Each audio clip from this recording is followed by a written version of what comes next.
नमस्ते भारत। सुना है देश में नया बाबा आया है जिसकी उम्र 10 साल है।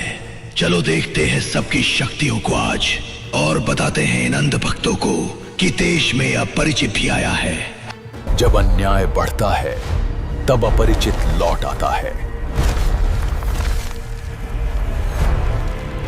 चीन का 15 साल का बच्चा कोडिंग कर रहा है। जापान का बच्चा नई टेक्नोलॉजी बना रहा है। अमेरिका का युवा एक नया स्टार्टअप खड़ा करके दुनिया बदलने का सपना देख रहा है।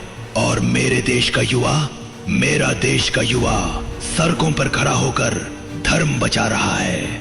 वो धर्म जो सदियों से सुरक्षित है, लेकिन कुछ दुकानदारों ने उसके दिमाग में ये जहर भर दिया है कि तुम्हारा भगवान खतरे में है। पर सच तो ये है दोस्तों, भगवान खतरे में नहीं है, तुम्हारा भविष्य खतरे में है। आज देश का 80% युवा बेरोजगार घूम रहा है, लेकिन क्या वो सरकार से सवाल कर रहा है कि साहब नौकरी कहाँ है?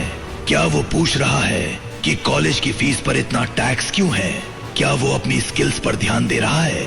नहीं, उसे फुर्सत ही कहाँ है। उसे तो व्हाट्सएप यूनिवर्सिटी के मैसेज फॉरवर्ड करने हैं। उसे तो टीवी डिबेट्स में हिंदू मुस्लिम के नाम पर लड़ना है। उसे लगता है कि दूसरे धर्म को नीचा दिखाकर उसका पेट भर जाएगा। लेकिन याद रखना, जब भूख लगती है ना तो थाली में रोटी चाहिए होती है, नफरत का भाषण नहीं। सबसे दुखद क्या है जानते हैं? अब ये नफरत और अंधविश्वास बच्चों तक पहुंच चुका है। जिस उम्र में बच्चों के हाथ में किताब और खिलौने होने चाहिए, उस उम्र में उनके माँ बाप उन्हें बाबा बनाकर गद्दी पर बिठा रहे हैं। क्यों? क्योंकि ये सबसे बड़ा और आसान धंधा है। ना कोई डिग्री चाहिए, ना कोई मेहनत, बस आस्था का चोला ओढ़ो, थोड़ा सा डर फैलाओ और करोड़पति बन जाओ। ये धर्म के दलाल जानते हैं कि डरा हुआ आदमी सबसे ज्यादा दान देता है। और माँ बाप, वो अपने बच्चों को डॉक्टर इंजीनियर बनाने के बजाय चमत्कारी बाबा बनाने में गर्व महसूस कर रहे हैं। क्या हम एक ऐसे समाज की ओर बढ़ रहे हैं जहां पढ़ाई की जगह झाड़ फूंक ले लेगी?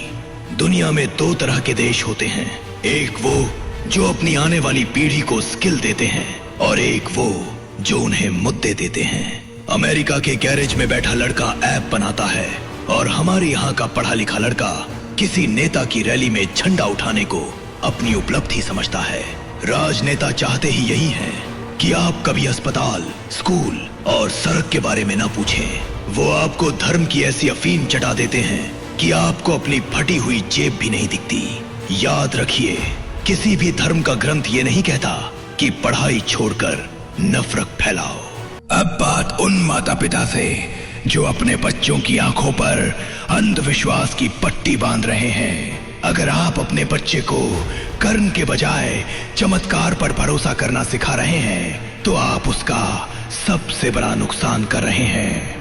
ईश्वर या अल्लाह मंदिर मस्जिद को बचाने से खुश नहीं होंगे।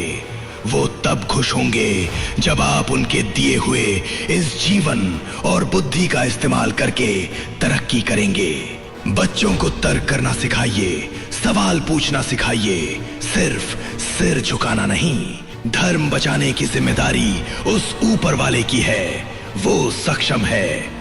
आप अपना कर्म बचाइए, अपनी शिक्षा बचाइए। राजनीति के इन मोहरों को समझिए।